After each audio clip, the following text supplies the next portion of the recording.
Bonjour tout le monde. Aujourd'hui, on va voir la dernière séquence de chapitre 4 intitulée Les dangers menaçant les ressources en eau.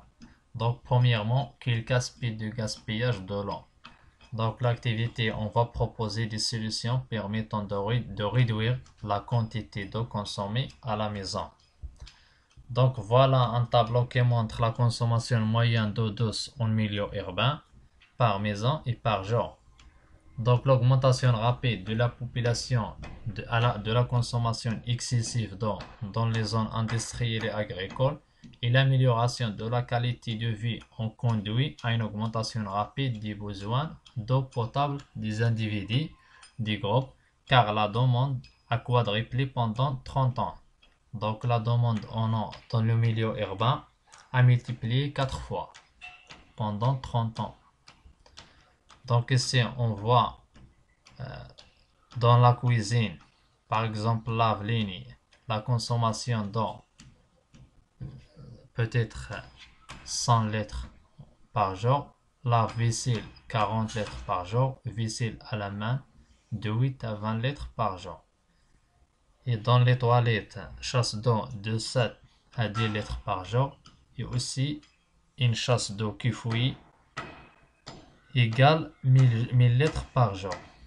Et dans la salle de bain, toilette ou lavabo 100 litres par jour, le bain 75 à 200 litres par jour et la douche de 25 à 100 litres par jour.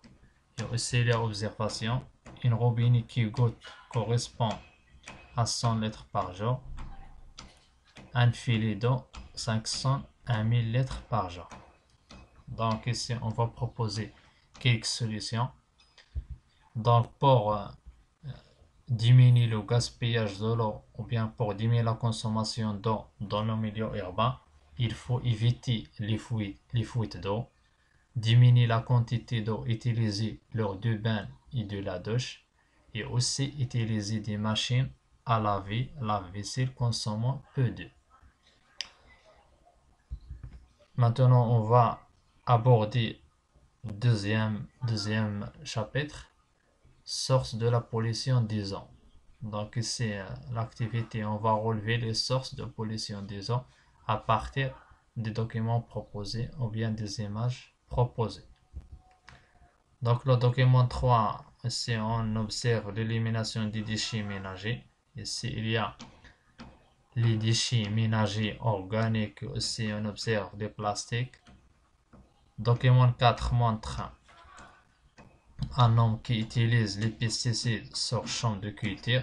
Donc utilisation des pesticides pour éliminer les insectes, mais aussi il y a un effet négatif pour la santé de la culture des plantes et aussi de l'homme.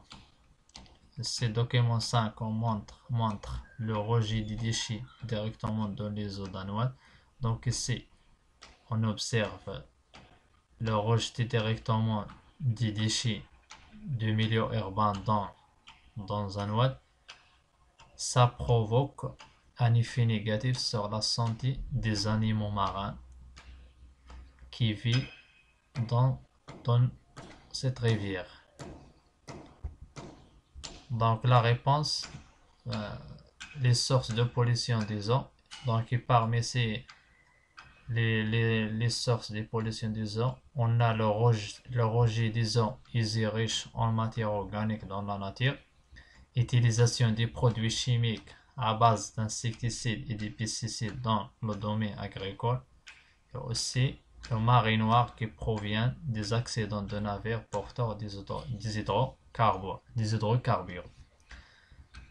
Donc, on a terminé cet chapitre et on va clôturer ce chapitre et je vous dis à très bientôt et n'hésitez pas à poser vos questions.